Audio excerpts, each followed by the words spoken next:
We're gonna go for the plus. I can't deal with this. Huh? Go for a 4K live stream. Can we use that for this month? I mean, this semester's operational funds since we get new ones? Yeah, sorry about last semester. Holy crap. On the bright side, we're getting a VR lab in the library. Do you have a extension cord by chance? I have outlets, but I don't have extensions.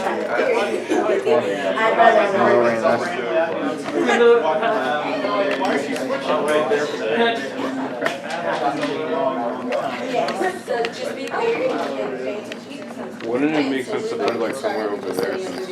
Yeah, but Because I do have an outlet extender, so it'll have, you have an outlet extender? yeah, it's just not an extension cord.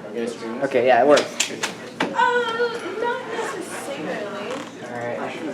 Hey, so can someone here answer one question for me? This is gonna sound lame, but what is the game? What is there? What is the game? Like a description or an example? One Pretty sentence. big. What is the game? I don't like this. It seems so far off from How do you answer everybody. for? It seems better to do it from there because we're missing the whole corner Yeah. right there. Go ahead, shout out. That way it looks like. interactive system with Oh, that's fine. Well, we already put rules. it up right there. Yeah. goals, voluntary player involvement, and something else.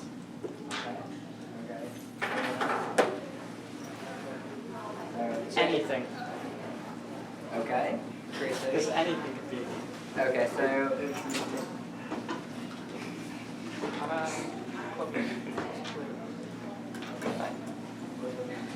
alright, so today we're gonna talk about game theory and psychology.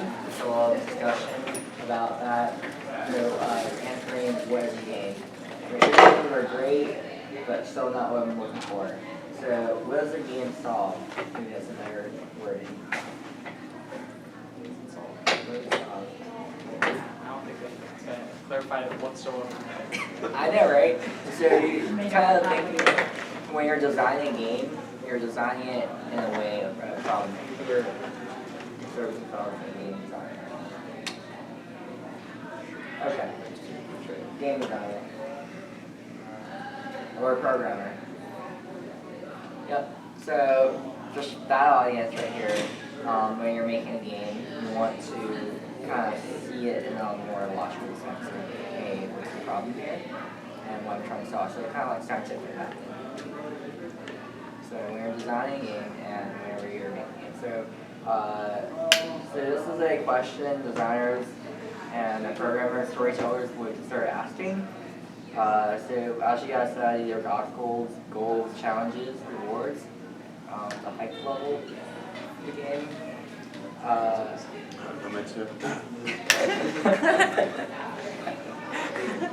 And what makes a game unique? The mechanics. Okay. What makes the mechanics unique? Have the program.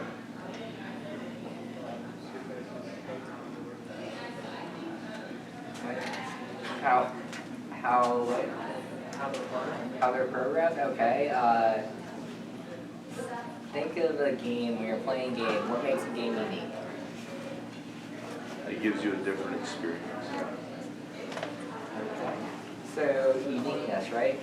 And unpredictability. That's what I'm looking for. To make a game, it has to have uniqueness. Okay. So unpredictability. I know this seems really. Game design is a very ignored topic in game development. A lot of times it's like I'm gonna make a game. It's for me, right? And it's done. But when you're making a game, remember you have an audience that you're trying to kind of achieve. And okay. This is going to sound super bad, but the point of the game is to get your players to play the game even more. Right? Yeah. That's true. If you're designing a game where a player will not put down the game. Gambling, right?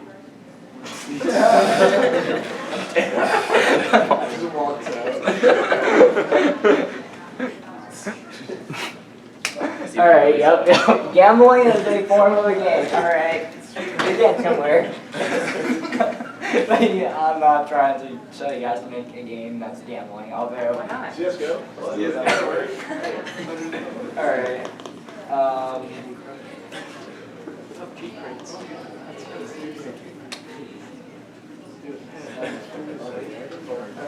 So I am going to put a keynote up.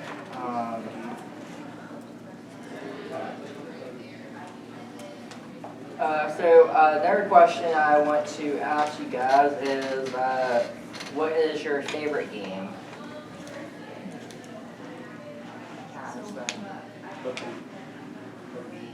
PUBG, why?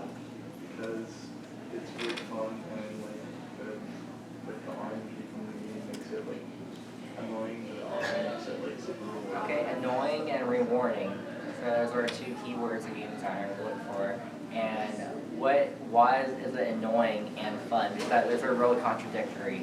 Because like sometimes like if you land in the zone or if you land at like the school and like you find the gun, you get a lot of kills. But if you don't find a gun, you're probably dead. So it's annoying because if you can't find a weapon, then you're like screwed. But if you do find a weapon, like you're set.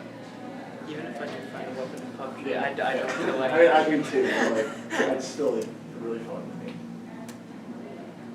Alright, so can you guys with laptops, right, or phones, go to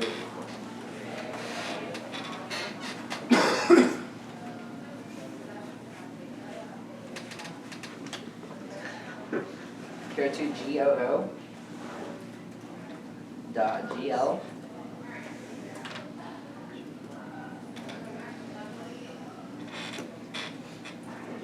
/, capital Y. What was that?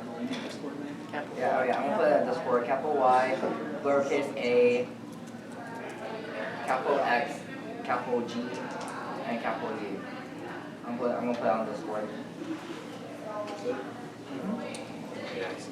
It should say presenter has not started yet. Oh, God. This is the one. That took me to Japanese Amazon right there. That was the wrong one. Okay. Koji, fresh, pretty pure, original soundtrack too, pretty sure. 250 yen. Basic. Oh yeah. Alright, it's in the Discord. I go up. No, It's in the Discord. I'm in Raymond Moore, man. Probably general. Yeah, it's in general. It's called Confrontation. It's from 2009. What is I think it's a soundtrack. Alright. Yeah, it's soundtrack too. On the I internet. don't have 250 yen, I can't buy this. Surprisingly. Capital DXG. Alright, are you guys there? I am. Just say, what is the game? Capital Y. What is it? It's just there. Life is a game. Oh my god. Life is a game. We'll talk about it. Capital. It's just funny, it's like, well, everything we're talking about today deals with a game, but also it deals with stuff you do on a normal basis. So there's gamification everywhere. Who here likes the bots in Discord? They're cool. They're cool? Do you know why I put them there? Because you programmed them? No, okay, so last year we had Discord, right? No one talked to me. That sounds like a Yeah, really that effective sounds voted, like someone pretty say hi to the bot or something. believable. Yeah, so the bots are actually acting as a player. It's an NPC player, but they're talking. And you guys are also talking because the NPCs are talking. So just you can kind of see how players in a game that are just bots can actually help, have that hype level rise. Why is this bot streaming on Twitch? Constantly streaming on Twitch too. I was doing that earlier the other day. I have no idea. So we talked about this, uniqueness. Alright, so we're going to talk about this one concept. Who here knows what this is?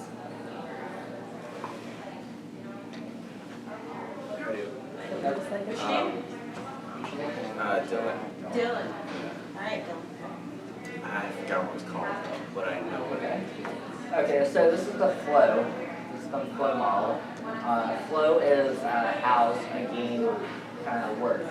You have to, so can you explain what the flow channel does?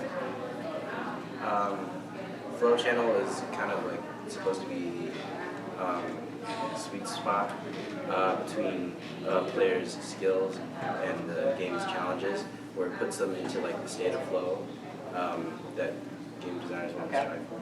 So earlier you talked about how like boredom in a game, or what you said was annoying parts of the game, right? So annoying parts of the game probably gonna be something that's more challenging. So if you looked at the chart, it's higher in the chart. So where like a 3 is. So it's more challenging. So it has a higher anxiety level in the game. So this kind of more so psychologically how the player will perceive the game. I know this is kind of deep, but this is how usually a game will work. Is you'll start at the flow channel. So what do you do when you first start a game? What's usually the first thing that pops up? Introduction tutorials. So some sort of tutorial or some sort of way the player can actually learn the controls, right? So it doesn't have to be a tutorial. It can also be a cutscene, right? The player does nothing, right? Just like looks at the beginning of the story. It kind of gets him in, it draws him in. So that's kind of like the feeling of flow. There's literally the players relax. So that's where the 1 is. And then 2 is boredom.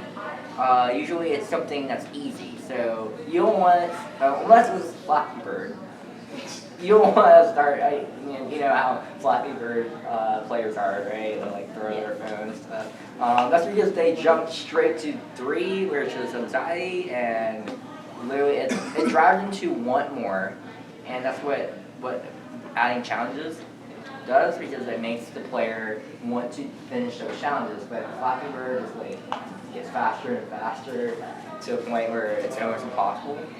So there's no if Flappy Bird sped up and slowed down a little, it would probably been a really good game from there.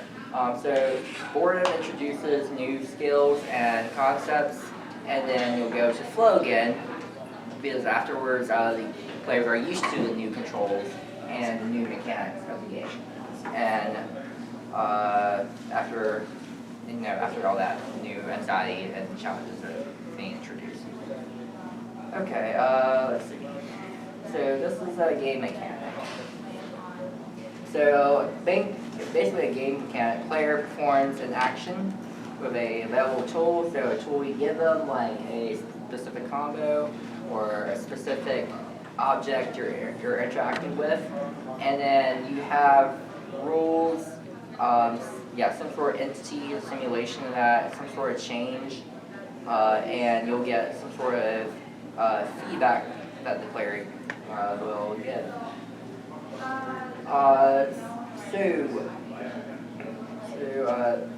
Basically a game mechanic is just a piece of your game, right? So a concept in your game, it's a cycle, right? So you start with, hey, what challenge does this player, what challenge does this thing give to the player? And what kind of cycle am I going through? So am I helping the player move along faster, or if I'm making it more challenging? So just different aspects of that in a cycle as a game mechanic.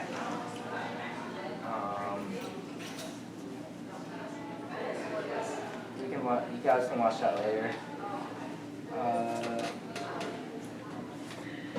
gonna put these slides on Discord when I'm done. We're gonna look at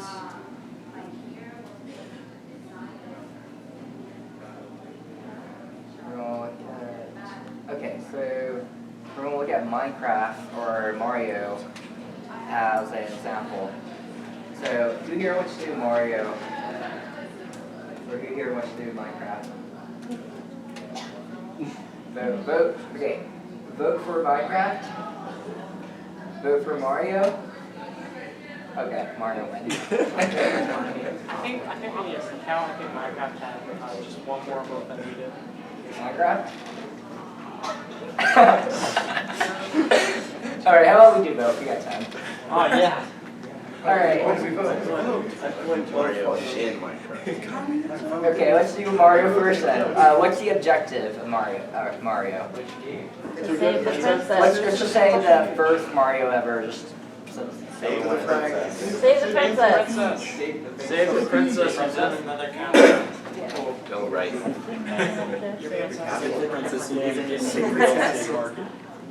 what are the challenges? The bosses, the platform. Yes. We're jumping the gun here. What are the challenges? What are the main challenges we're trying The shells. Eating levels. Beating up. Okay, yes. Being level challenge. What makes those challenging? Obstacles. Obstacles? What kind of obstacles? AI. Enemies. Enemies. Okay. What kind of enemies? Okay. What kind of mechanics are working when you're trying to defeat an enemy? You jump on them, right? So it's ways to interface with the enemy, right? That's a pretty awesome thing. And jumping is relatively simple to a player. You start pressing one button, right? And it's fun because, hey, they still have to aim, right? So sometimes simple game mechanics like those really are integrated to the game. And you don't feel it. Even as a designer, you probably won't even think about that. It comes naturally. So what are the players' goals? We are kind of went over that. To defeat Bowser. Get the stars. And Toad. Actually, the blocks in the first game, those were toads that were turned into blocks. So Mario killed all of them. So how does the game demonstrate flow? I'm gonna make this very simple. Only use level 1-1. It begins really simple, like it was where I think there's like nothing at the beginning, and the player doesn't know what to do, so he would assume, since he starts on the left side of the screen, he would assume to move to the right, and then they would see blocks and a question mark block, and the player has to get to the question mark block by jumping, but how to jump by pressing one of the two buttons. Yep, because there was only 2 buttons in control back then. Yeah. Yeah, two buttons. Yep, that's completely right. There's actually a video in this slideshow that goes to that video. There's a video on level 1-1 of Mario. So also one thing is, in the game Mario, really you can get hurt in any way. So flow, like your flow channel, and then the player also, like game design wise, is like they can't go. They have all this negative space. So naturally it'll be like, okay, let's go this way. So it's a game that literally there's a tutorial built in to like a game that doesn't actually have a tutorial. As you move forward, you see the first Goomba fall, and then he starts walking towards you. And you're like, you're instantly like jump, right? Jump over him, and you'll land on him, or maybe you'll jump over him. That's the tutorial. Actually, it forces you, where the timing of the Goomba, if naturally timing the Goomba when it comes, right, and it comes next to you, you'll jump, you'll hit actually a block above. In the center, there's like your question block and stuff. You'll actually hit that, and it'll force you to jump on the Goomba. If you get the timing right. If you pause in the middle of it, obviously that won't work. But the designers actually put that in there as the tutorial. So that's a good demonstration. Okay, let's do this again with Minecraft. This is really interesting. So Minecraft, what's the objective? Dude, that can be objective. Okay, let's talk about survival Minecraft. Let's be objective. Jump into Live. lava. Build, craft, mine. Okay, what, that's part of it. Punch a tree. Build Minecraft. Creative. Okay, that's part of it. What's the problem in Minecraft? Okay, we're getting somewhere. Surviving. Survival. Survival. That's the goal of Minecraft. Is Yeah. survival. Remember the other part of it. One of the problems. The goal of Minecraft is basically the same goal as you have in real life. Make yourself more comfortable. So you build a house, get better tools, you go from stone to iron to diamond, you enchant stuff, because surviving makes sure you're not dying. How does this demonstrate flow? Yeah. Start simple. What do you start out with? Nothing. Your fist. What are you doing? You're punching trees, right? Very realistic. And punching pigs. It's not gonna punch the tree until it disappears. You just punch up like this into the tree, into some leaves, and then some wood trees at times, and it would disappear. But it's always like, Like punch a tree, right click, Stop. left click to punch a tree or something. careful there. Sure.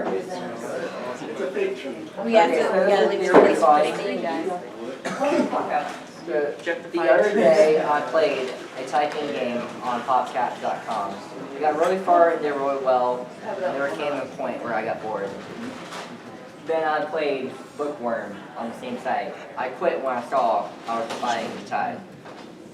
People are amazing at matching patterns, or pattern matching. Look at these places we can find a face. That is not a face, that's a face. In fact, we tend to see patterns when there aren't any. When we grasp the pattern, we usually get bored with it, and I quantify it. So, is that a face, or is that 4 lines? What we draw and roll. That's the battlefield from Super Smash Brothers. So true. When we meet noise and fail to make a pattern out of it, we get frustrated and quit. I don't know, some people who are designers here will probably like hate this. Like looking at it, they'll like rage.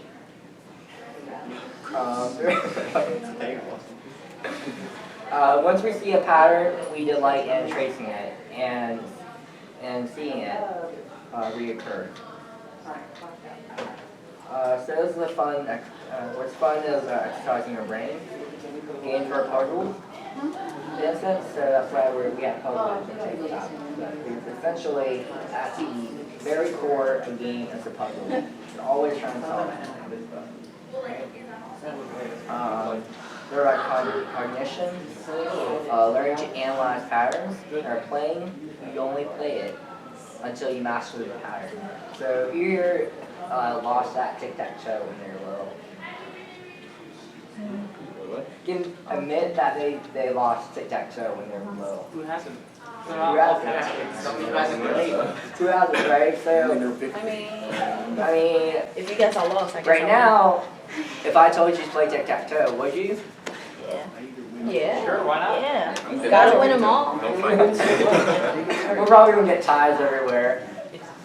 Like, So- it's literally the same pattern every single time. The That's game- the perfect. Yeah, the game gets boring, right? So, basically all games are entertaining. Some games teach spatial relationships. I know that got cut off. Some games teach you to explore, like Minecraft and Mario. Some games teach you to aim precisely, like FPS and CSGO and all that. Or Overwatch. Overwatch is cool. Although you're not really shooting precisely if you're on console. But if you're on PC, Correct. But we'll talk about that if you want to later. We're really good at seeing past fiction. This is why gamers are dismissive of ethical implications in games. They don't get Okay, that. I did not write those. You can at least say it. At least show us the experience of this. Let us understand You guys exactly rate how your many yourself. kids. Don't rate your kids. We're all adults here. Are we? Are we?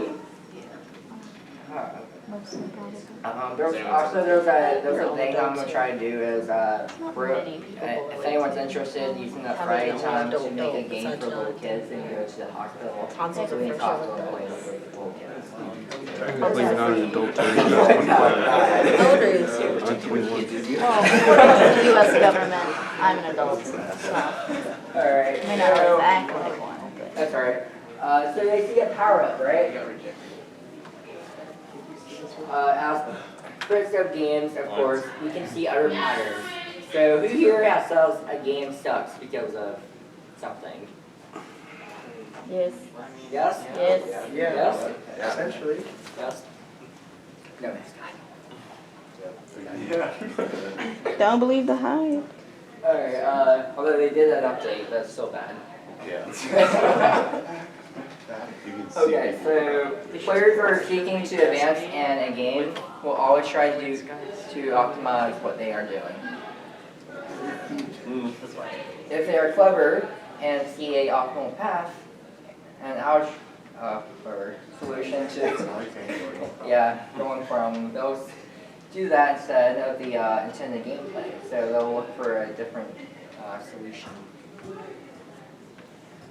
So they will try to make the gameplay as predictable as possible, which means that it becomes boring and not fun.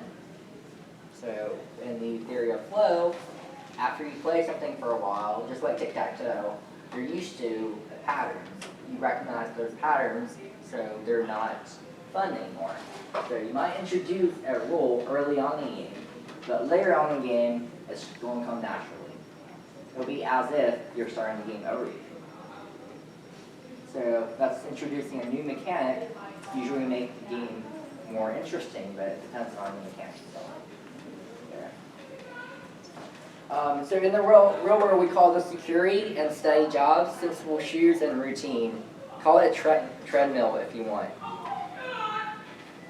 As game makers, we are fighting a losing battle against the human brain, which always fights to optimize. Assembly line, simplicity, maximize ROI. If I were, I'd say that fun is the process of discovering areas in a possibility space. Alright, so discovering new areas in a possibility space. Most long-lasting games in the past have been competitive because they lead to endless supply of similar and subtly very puzzles. Instances where spaces in the massively multiplayer games are a designer's attempt to maintain control over the puzzles that players are solving. Larger minimum features set in online worlds are about increasing the permutations in possibility space. You hear about math. Okay. Was this interesting to you guys? Okay. It's useful. So this is all about, hey, these are all the possibilities, right, that you can put into the game, right? So you're trying to pick out the possibilities in this game where you're creating that would excite the player. That's all it's about. So we talked about the immersion of gameplay, non-linear storytelling. Well, we haven't really talked about that. So you hear there's what non-linear storytelling is. All right, go ahead. You want to explain it? Isn't it like when a story gives like branch? Yep. So we branch in different directions. So think of Telltale Games as a primary example of that. Ones where you can kind of choose your own path and figure out, I don't want to do this, I'm going to do this instead. Kind of like Mass Effect 2, where I accidentally let the nuke go off instead of saving everybody, all the Krogans. It was really sad. Played Life is Strange another day, all over again. And there's multiple ways to play the game, so it's replayable also. So even though it's a story, right? They made a story where I can play this game over and over again because there's different branches that have to move on to. So I see those pieces coming together. Because you're finding this human brain that's looking for patterns. Right? So you have one pattern down in one way, down comes our structure of the story, and then you might have a different path. And even though you might have scenes that are the same, it's still fun because you're trying to see different paths.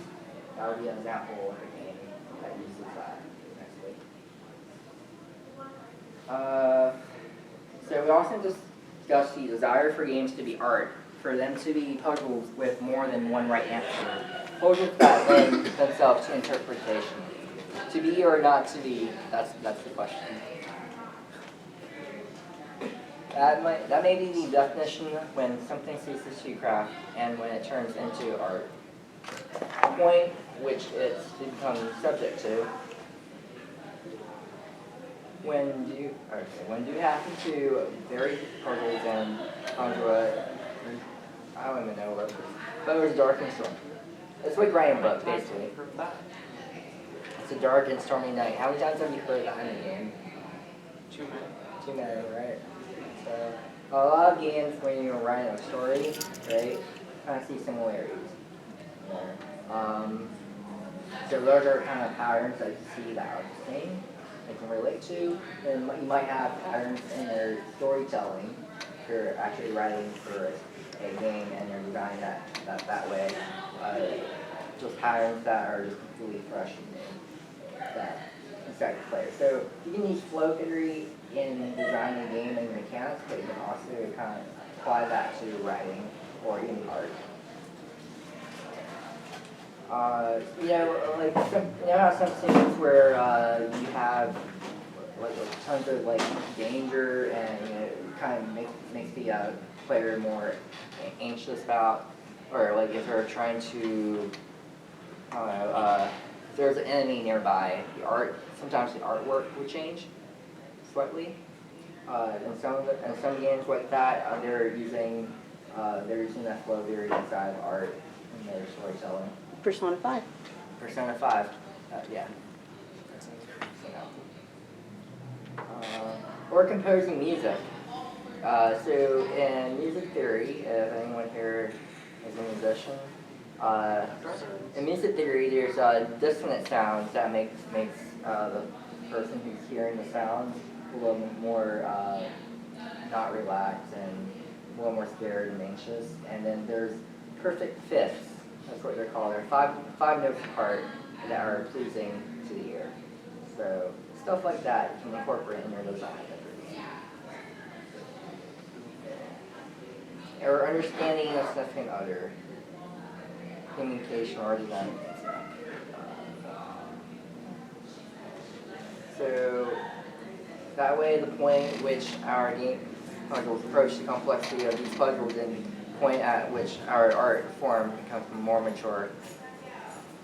The gap between those who want games to entertain and those who want games to be art, they come together because both entail posing questions, tough ones even, ethical ones even, and games will never be mature as long as designers create them with, I believe that's uncertainty.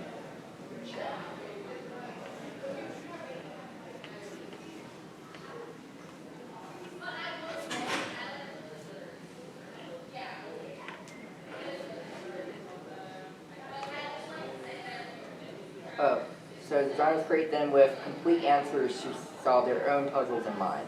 So games will never be mature as long as designers create them with complete answers to their own puzzles in mind. Because usually when you know the way to solve a problem yourself, without consulting with every other person that's also working on the same puzzle, or making the same puzzle, you're not going to get a complete puzzle where it's complex enough, but also something enough for the player to solve. That makes sense. So you have like different areas like music, art, writing, or programming, or game mechanics. So all that combined makes a good puzzle in the game.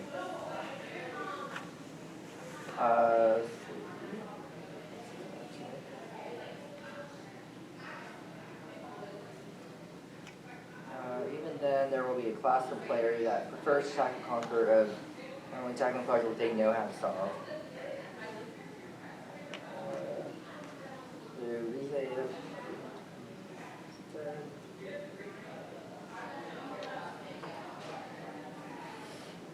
So the challenge we all face is to solve our own puzzles that don't have one right answer.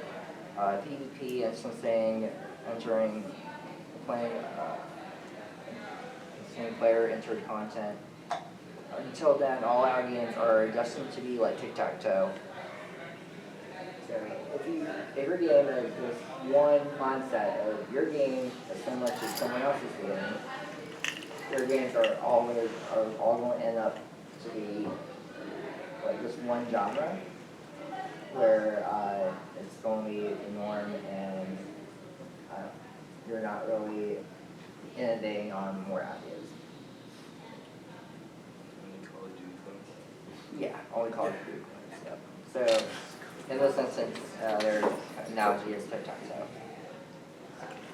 Child's play, the patterns are too easily perceived, right?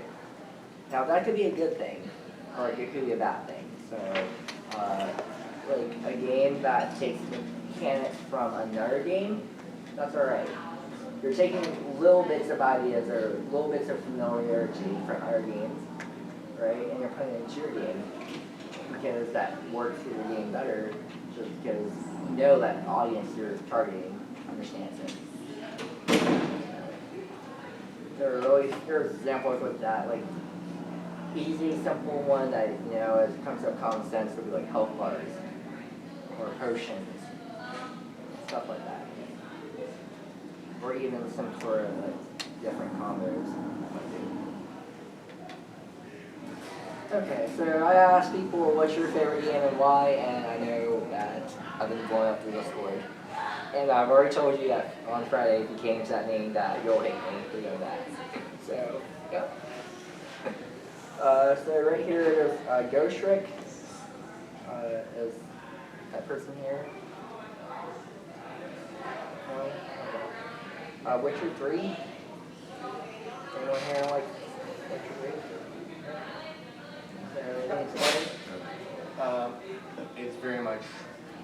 It's very open. Well, while it's very open, it's also very story driven. There's a lot of options. Like, for instance,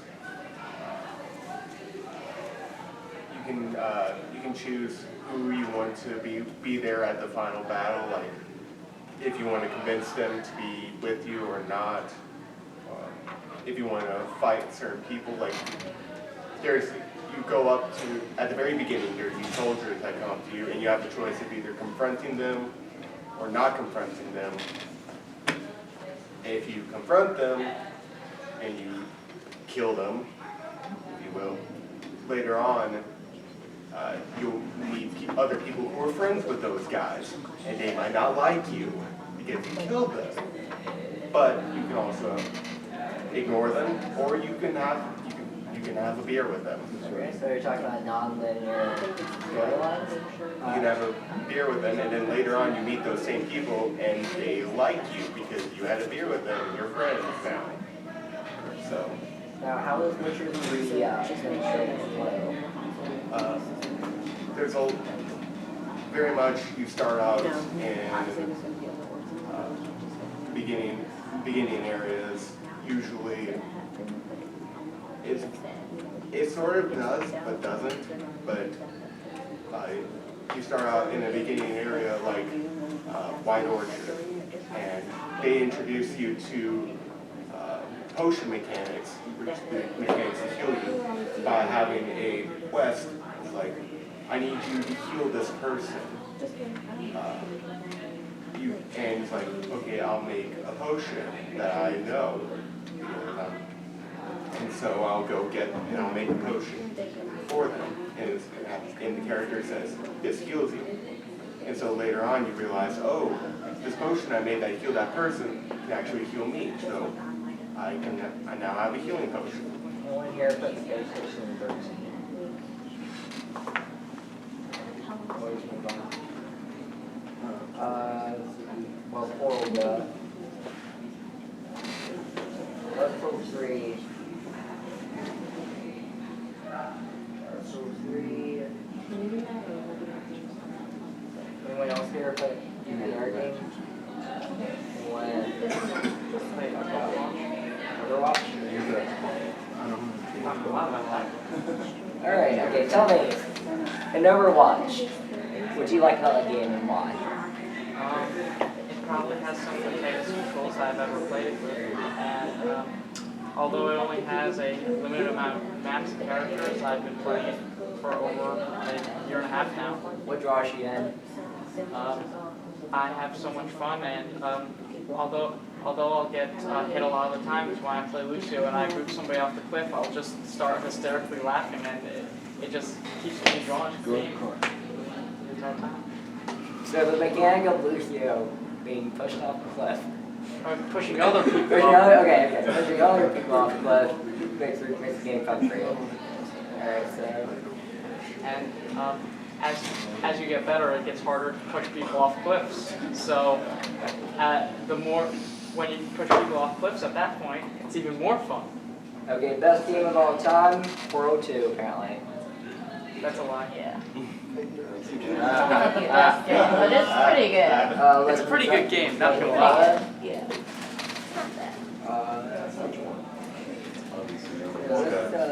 Oh, yeah. Game of the year. Root? I have no idea. Let's watch it from last year. Kingdom Hearts. Oh yes, I How long love has Kingdom Vince been Hearts. Yeah, Kingdom Hearts. That's a good game. That's from last year. Love it. Exactly a year ago. But these are some like books, if you're interested in the topic of game theory and psychology, those are the books that I would recommend. There's actually activities in there you can do yourself, especially when you're designing a game or you're writing it or planning it out. If you're like me and don't plan stuff out, there's still good stuff in there that would help you make games. And there's a video on the blue shell and why it's the most annoying thing ever, and what it does to the Mario Kart game, why it's in there. So you know you hate the blue shell. So you can go watch that. I'll put the splash up. So time for the fun part. Here brought tabletop games for Ethan. How about this? And we have cards, right? Yeah. I've also We also have supplies right here, and if you guys want, we can grab some art supplies and like paper, shark paper, stuff like that to make game boards and stuff. Basically, the point of this game, well, this is a game, obviously. The point of this game is to make your own game out of 3 Or more. more. But at least have 3 people in it, not 2. Yep. So get into a team where you have different roles. So if you're a programmer, get designer. If you're artist, get someone who's a physician or what not just like switch it up. And Don't. I know, but here's the thing, if you get new perceptions and different viewpoints, it really improves your game. And when you do your labs in classes, they will pair you automatically with somebody you don't know. So you have a choice here. You have a choice here, but Yeah. you're gonna have to shake some hands. We also have notepads here, one per team, just like record whatever your team did, who's in your team, your names and stuff like that. Then give it back to us at the end of the meeting, so we can bring it back for next time. So you guys have an No. hour. Make sure they put Wow. a Well, it's my birthday. Yeah. I'm going to Wait, it's your birthday? Yes, it's my birthday. Happy birthday! Thank you. Thank you. I'm 19. Oh. Happy birthday to you. Happy birthday to I will accept you one time. Meeting. Meeting. Happy Alright, we got 1, 2, 3. Happy birthday to Patrick. Happy birthday to you. I'm actually not on your email list. I'm Patrick Lewis. So I'm just telling you that I'm like really interested in this. Sure. I would love to. So this is special. So Tuesday means we have software and talk about. Hello team. How you guys doing? That's every other Tuesday, but our meetings are Fridays. That's every week. So you get to last time we had a break. Yeah, what's your, just put your So team there's one name. going. I'll get you on. Team name? I actually have to go because Okay, my family So there's a team over here that Okay, so what you want to do is go on Ortsync now, right? So go on ortsync.com, search my Ortsync, sign in for a Niner account, or mine is Charlotte, sign in for a Niner account, go to Hansel, join the org, and join the Discord. You got the link right there. Okay. And if you don't have Discord, you can download it. Yeah, I have a guide. And we have pretty much every Sweet, I thank don't you know so how much. this happened. have to have you on board. I will see you on Team name. Friday or Tuesday. Okay. Cool team names. No, you cannot make your team name. Yes, that's. Dynasty. I've been running. D-Nasty. Dynasty. I've been running with this team name ever since like the first time in high school. Well, all my teams in high school. Okay. Yeah. So we have to make a game.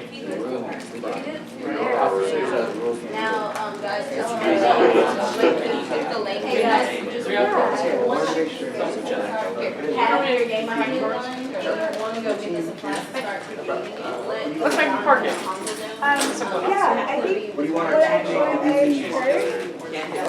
I heard, These kids are more friends. Who wants but I think that that's how a lot of people's organizations do it. So you have we're in the process of coming up. You guys have an hour free.